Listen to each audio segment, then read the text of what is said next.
I can't see that guy being rattled. I've watched debates, and he's so confident in what he believes. I'm in awe of that guy. Yeah, he's a really, really fascinating gentleman. He is, and just scary smart. Yeah. You know, I would just crumble trying to have a conversation with the guy. You wouldn't, and just though. feel like a nitwit. You would catch up. That's what happens Probably when a you're couple around. days later, my friend.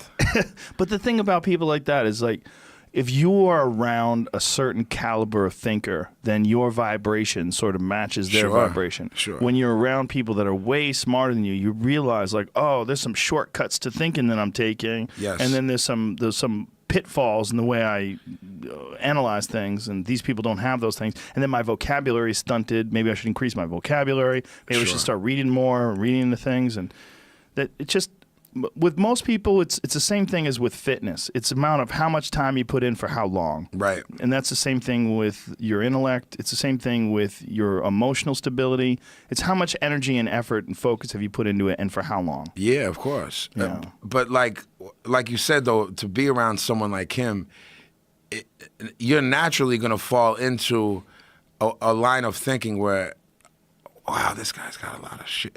Right. His understanding of his calmness, man, it's just, I can't see that guy being rattled. I've watched debates, and he's so confident in what he believes.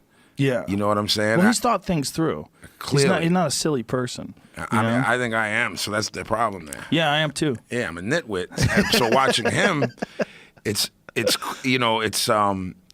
humbling to watch someone like him that's got it together and has that level of understanding, because I spend a lot of my life trying to get to that level of understanding. So to watch someone that's there, Yeah. it's like, it's just humbling.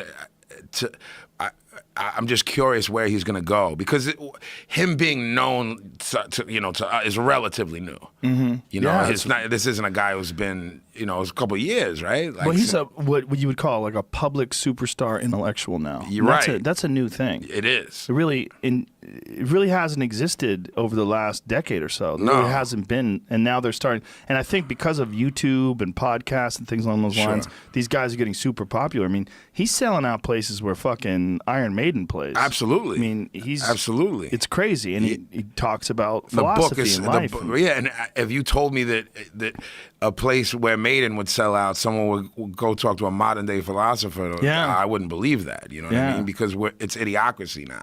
You know, he only eats meat. That's all he eats. No. Yeah, he's on this carnivore diet. Really? No vegetables at all. Nothing. Wow. Salt and meat and water.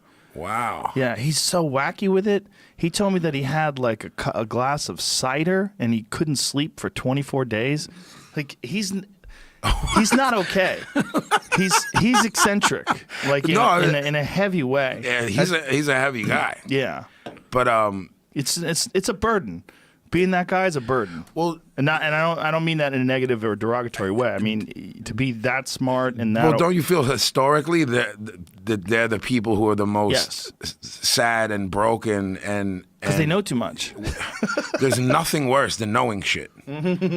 The dumbest people I know are happy as a fucking clam, man. Right.